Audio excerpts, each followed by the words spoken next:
Você tem ou pretende ter um imóvel fora do Brasil? Um apartamento em Portugal, uma casa na Flórida, um flat em Dubai? E aí vem uma pergunta que eu estou ouvindo bastante. Se eu sou residente fiscal no Brasil, eu preciso declarar, bater esse imóvel para a Receita? E a resposta é sim. Residente fiscal brasileiro declara bens e direitos no exterior, pelo princípio da universalidade, tá? E agora vem a parte mais importante do vídeo.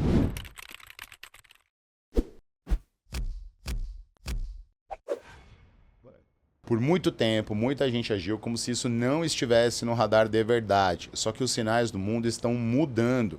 Existe um indício muito forte e recente, agora de 2026, tá? De que os fiscos vão passar a trocar informações de imóveis no exterior de forma automática e em escala global. Então, hoje eu vou te explicar o que você precisa declarar agora, o que está vindo por aí com troca automática de informações de imóveis e por que com CRS, FATC, cripto, a era do ninguém vai saber já acabou. Residência fiscal, tá? Vamos por partes. Se você é residente fiscal no Brasil, a regra geral é qual, Bata? É que você declara os seus bens e os seus rendimentos, mesmo que estejam no exterior. Então, imóvel lá fora não é terra de ninguém, como muita gente pensa, tá? O fato de estar fora do Brasil não te tira a obrigação de informar. O que confundiu muita gente foi outra coisa. A Receita nem sempre tinha a mesma facilidade para enxergar certos patrimônios fora do país. Mas isso está mudando e muito rápido, pessoal. E eu vou dizer o porquê. Veja só, a Receita ela não deixa só de ter acesso a essas informações com todas esses instrumentos de troca automática de informações, essas trocas globais de informações, tá? Se contar um segredo para vocês aqui. Além dessas trocas de informações, a Receita tem hoje 40 IAs fiscalizando as pessoas. Então você imagina, essas informações estão sendo entregues para a Receita, ela está sendo abastecida dessas informações e ela está tendo muito mais facilidade de lidar com essas informações e para quê? Para te autuar. O novo radar global para imóveis no exterior está entrando agora na notícia, tá? E essa notícia que motivou esse vídeo. Então, um grupo de jurisdições anunciou a intenção de trocar automaticamente informações, que eles chamam de readily available, tá? Então são informações prontamente disponíveis sobre imóveis para fins tributários dentro dos próximos anos. Segundo a notícia, é a proposta que as trocas ocorram por volta já de 2027, 2028, tá? A ideia é combater a evasão e a ocultação patrimonial via imóvel fora do país. E a OCDE, que é a Organização de Desenvolvimento Econômico, de Cooperação para o Desenvolvimento Econômico, detalha que esse novo arranjo, chamado IPI-MCAA, amplia o padrão de transparência internacional para incluir real estate holdings, transações e renda relacionada. Ou seja, o que já aconteceu com conta bancária e o que está acontecendo hoje com cripto, agora entra no pacote do mundo imóveis. E um detalhe chama atenção. A notícia lista países e inclui o Brasil entre as jurisdições envolvidas nessa iniciativa, tá? Eu vou deixar posteriormente o link aqui dessa notícia que eu tô falando para vocês. Eu até vou comentar aqui já, ó.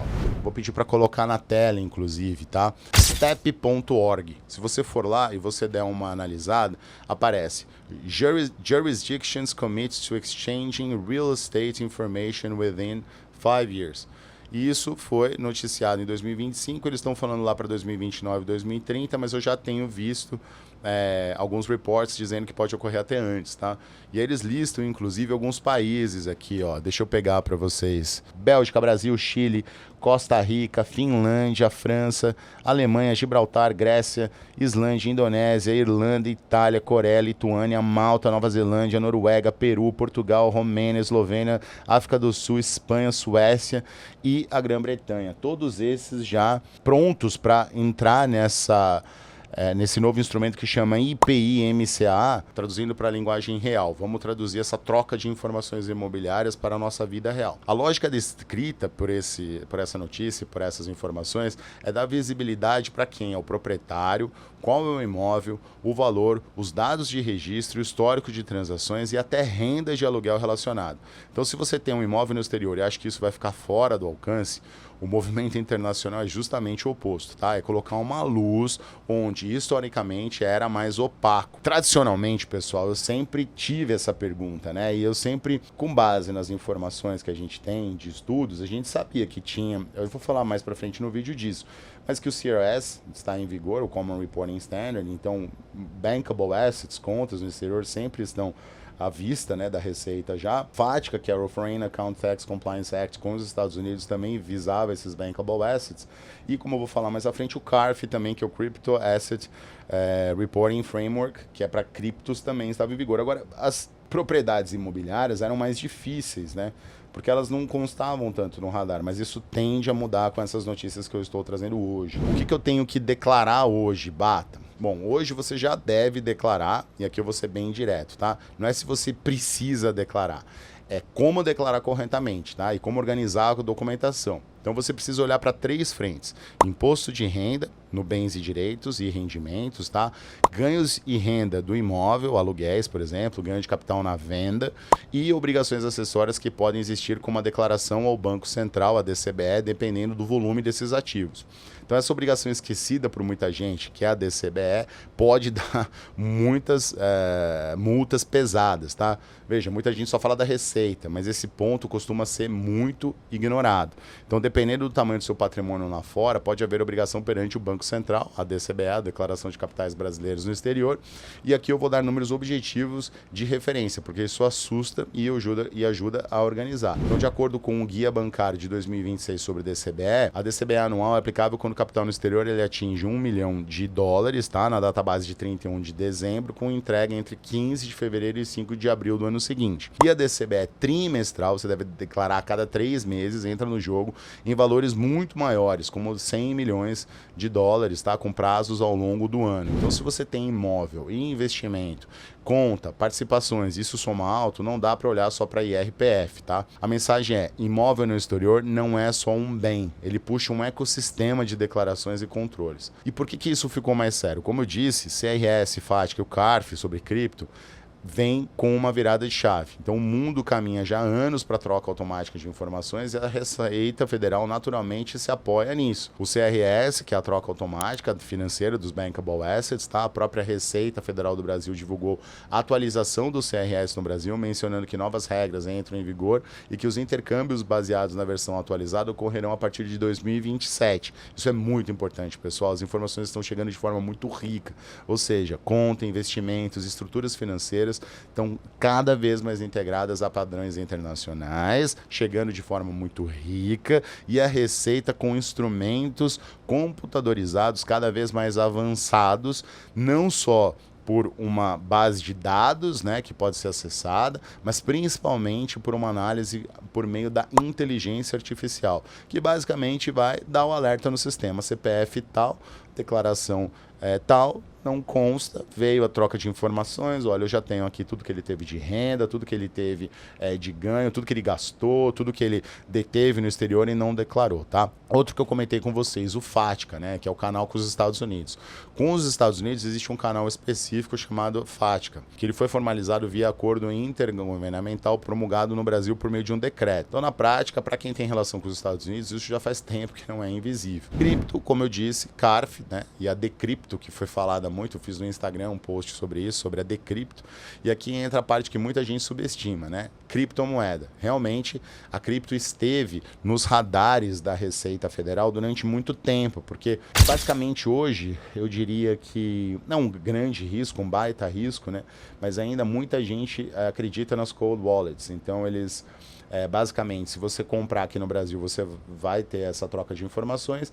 Com a troca de informações via CARF, se você comprar numa jurisdição que detém essas informações, numa corretora no exterior que detém essas informações, ela vai trocar essas informações com o Brasil.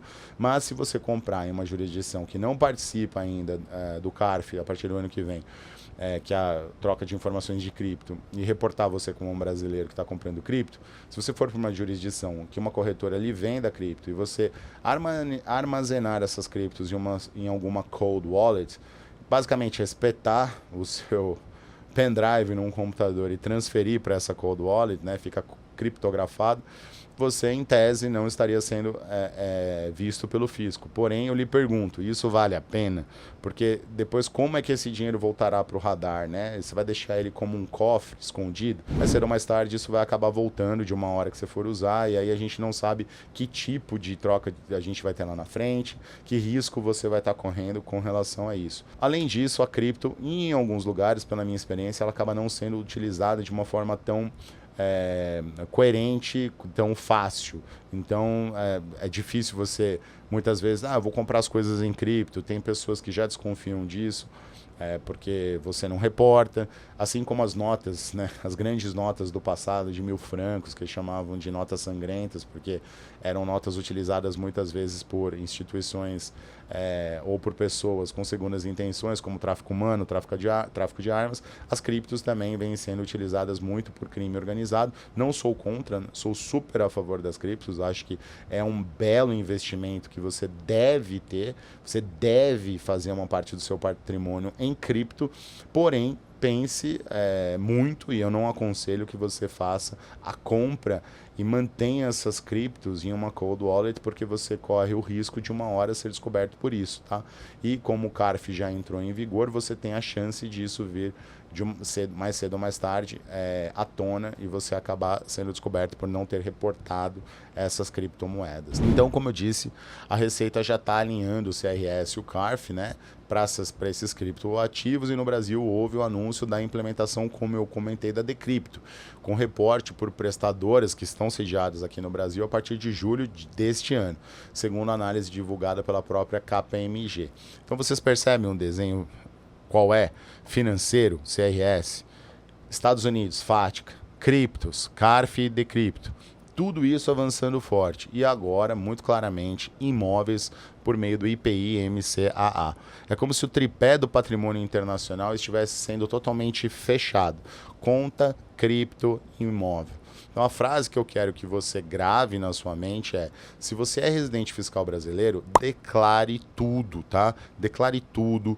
Consulte uma estrutura que possa te auxiliar, alguém que tenha conhecimento não só da legislação brasileira, mas que possa transitar facilmente com a legislação de outros países, que tenha conhecimento da legislação tributária de outros países, que tenha parcerias, acesso a advogados de outros países que possam fornecer esses detalhes importantes, que saibam como fazer as declarações. Isso é essencial. Sem isso, você vai estar totalmente desaparelhado e você está como um animal à solta na floresta, esperando para ser uma presa fácil para que os leões jantem naquela noite, vocês entendem? Então não corram esse risco, não vale a pena, declare os seus recursos para a Receita Federal. É melhor que você faça isso de uma forma muito detalhada, uma forma funcional, e que você busque uma assessoria que possa te auxiliar para você recolher menos tributo, aproveitar eventualmente benefícios fiscais, ou até, por que não, se você tem um alto patrimônio, estudar uma questão de residência fiscal. Vale a pena mudar para um país como o Uruguai, como eu venho vendo muito, Paraguai, não para pessoas que precisam estar aqui, né, direto, 183 dias do ano. Se você ficar mais que 183, você configura a residência fiscal no Brasil de uma forma ou de outra. Muita gente que eu conheço, que eu ouvi falar, né, que acabou optando por essa questão, teve essa dificuldade, porque acaba voltando para o Brasil e isso acaba sendo um problema, mas o recado da vez é esse: procure uma assessoria que possa te auxiliar com essas questões, que vá te organizar as coisas e que possa fazer os investimentos. Por que não, se de repente for de sua vontade, até faça a declaração de saída do Brasil, comunicação de saída, declaração de saída definitiva, tá legal? O custo de deixar para depois, pessoal, pode virar autuação, multa, dor de cabeça, tá? É questão probatória e, em certos cenários, aquilo que a gente odeia falar, mais um risco penal por omissão dolosa, sonegação fiscal, lei 8.137, aqui ninguém quer isso, tá? Então aqui vai um ponto importante, bem honesto. Muita gente confunde não estar fácil de cruzar com não ser obrigatório. E isso é um erro clássico. A obrigação existe. O que muda é a capacidade de detecção. E essa capacidade, pessoal, está inegavelmente aumentando, tá? Quer ver um exemplo prático para fixar? Vamos para um exemplo simples. Imagine que você comprou um apartamento em Lisboa por 400 mil euros. Você é residente fiscal aqui no Brasil. O que normalmente acontece? A pessoa declara ou não declara. achando que é só um imóvel, não tem conta bancária grande, ninguém vai ver, tem o meu apartamentinho lá, tenho até um Airbnb lá fora que eu deixo, quando eu vou para a Europa eu tenho meu apartamento em Lisboa. Então agora pensa no cenário de troca automática de dados de imóvel. Se o país onde o imóvel está localizado passar a compartilhar dados prontamente disponíveis, pode entrar em fluxo de informação com o Brasil dentro dessa iniciativa, tá? E aí quando cruza, você tem imóvel, teve renda de aluguel, teve pagamento de despesa, teve remessa, teve variação patrimonial. Imagina, a história começa a conversar sozinha, vocês entendem? E nessa hora, regularizar depois que foi pego é sempre pior do que fazer certo desde o começo. Ah, mas eu nunca recebi aluguel dessa casa. Mesmo assim eu devo declarar? Ué, claro. O bem deve ser declarado. E aqui a mentalidade correta é: eu declaro o patrimônio, declaro os fatos geradores quando existirem. Se teve aluguel, tem renda. Se vendeu, tem ganho de capital. Se fez melhorias relevantes, isso implica documentação e custo histórico. Se teve financiamento, tem registro em uma trilha. Não é para você ter medo, é para você ter o quê? Organização. Tire o medo do seu coração e passe a ter organização aqui na sua cabeça, tá? O risco de não declarar aumentou por causa do mundo, não só do Brasil. Então repara, não é uma maldade local. É uma tendência global de compliance. A própria iniciativa que eu comentei alguns minutos atrás, do IPI-MCAA, é descrita como uma expansão de transparência tributária para cobrir uma área que era historicamente menos visível, os imóveis e offshore. Isso vem na mesma lógica do que já aconteceu com dados financeiros. Então, se você quer dormir em paz hoje à noite, não faça planejamento na base do escuro. Faça planejamento na base do certo. Bata, mas passa para mim um checklist do que eu tenho que fazer na prática, tá? Então agora a parte prática. Se você tem imóvel no exterior e é residente fiscal no Brasil, eu recomendo uma checklist. Primeiro, mapear o patrimônio. Imóveis, contas, participações, trusts, fundos, criptos. Organize os documentos, tá? Contrato, registros, custos, remessas, financiamentos, comprovantes.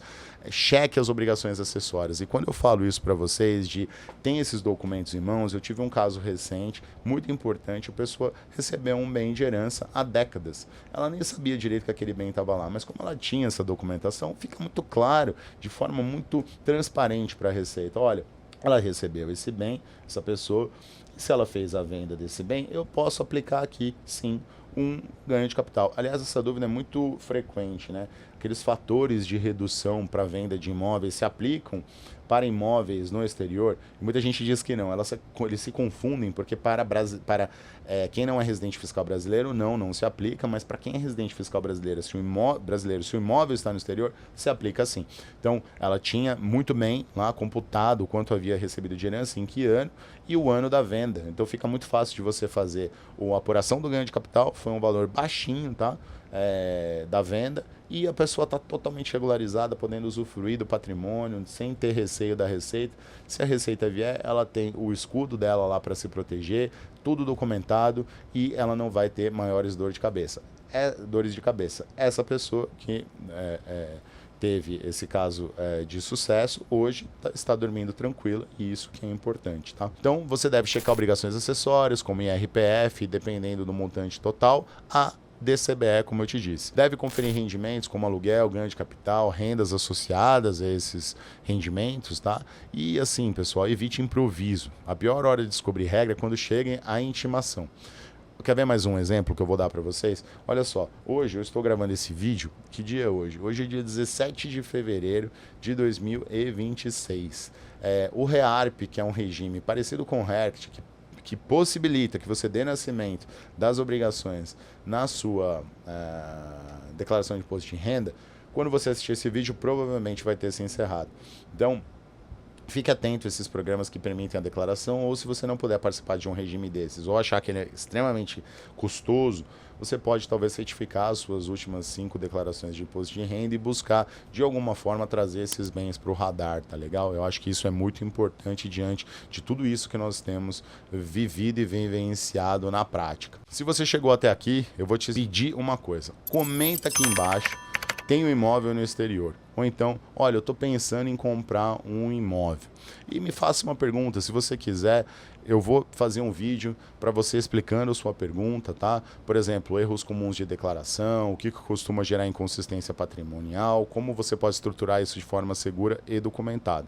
E se você tem essa dúvida, tá? E tem um patrimônio relevante, eu te indico, procure orientação profissional para evitar um custo desnecessário. Busque o seu tributarista de confiança, converse com ele, fala, olha, eu assisti esse vídeo, isso é verdade, a gente vai ter essa troca de imóveis, eu ouvi dizer isso, não deixe de ir atrás dessa informação, tá? Eu vou encerrar esse vídeo com uma ideia simples. A pergunta não é mais, será que a Receita vai descobrir? Fique com isso em mente, tá? Essa pergunta é muito importante. Eu acho ela muito importante, que é a seguinte: quando o mundo inteiro estiver trocando dados de conta, cripto e imóvel, eu vou querer estar regular ou improvisando, né? Pense nisso. Se esse problema vale a pena lá na frente. Tá? Então declare, organize, planeje, porque o barato de hoje pode sair muito caro amanhã. Se esse vídeo te ajudou, se inscreve aqui no canal, deixa um like, compartilha com alguém que tem patrimônio no exterior e que deseja trazer isso para a declaração. Não deixe de compartilhar esse vídeo, porque pode realmente ser muito benéfico para essa pessoa, tá bom? Foi um prazer tê-los até aqui, foi uma honra, até o próximo vídeo.